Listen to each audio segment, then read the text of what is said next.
Okay, so now that we've covered some bottom stuff, we're going to go over top setup and pressure. Okay, setup and pressure. I want to have weight on David as much as possible here. So actually, you know what, David, go ahead and face the doors.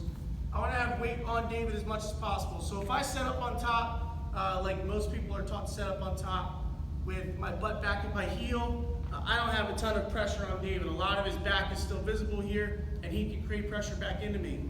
I want to line up almost as if I was a track star, or if it was a track start, if I was a sprinter. I want to have pressure behind him so I can have my back or my chest covering as much of his back as possible here.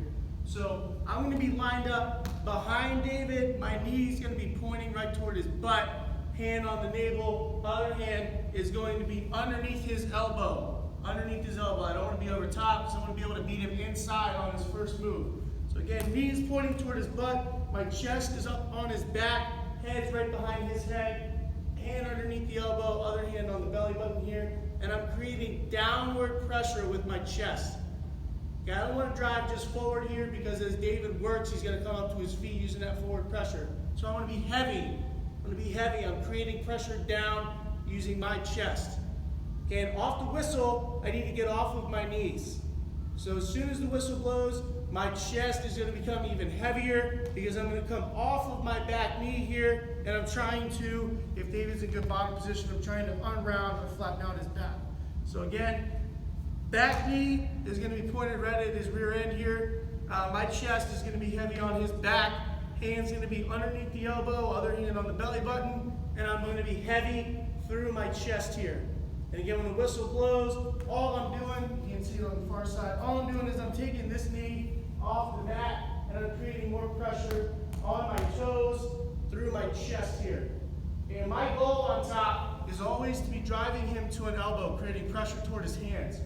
And after I drive him toward an elbow, which we call a shift, I'm going to look to capture his wrist. So go ahead and face those papers again. So I've got my good top set up here.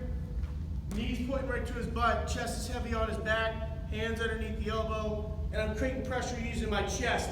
When the whistle blows, I'm up on those toes, and I'm looking to get his weight up to his hands here. If David was to try to pick his hands up, his face would go right into the mat. That's what I want.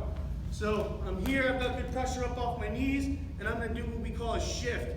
I want to get all of his weight on this near elbow here. So I have pressure up top, and I'm going to pull him and his body weight over top of that arm. And as soon as I do that, I'm going to take the same side hand and I'm going to capture that wrist. Okay, and I'm grabbing right at the pinky side of his hand. I'm not grabbing low on the wrist. I'm grabbing right at the pinky side of his hand, and I'm rolling over my own knuckles to get that elbow pointed forward. And that's taking a lot of pressure and running it right through David's shoulder here. Okay, so again, got my good top set up.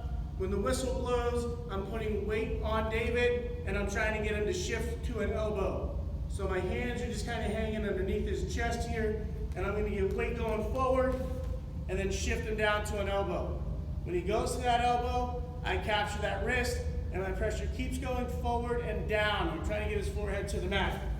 Once I get that, then I can start to work with my top near wrist series.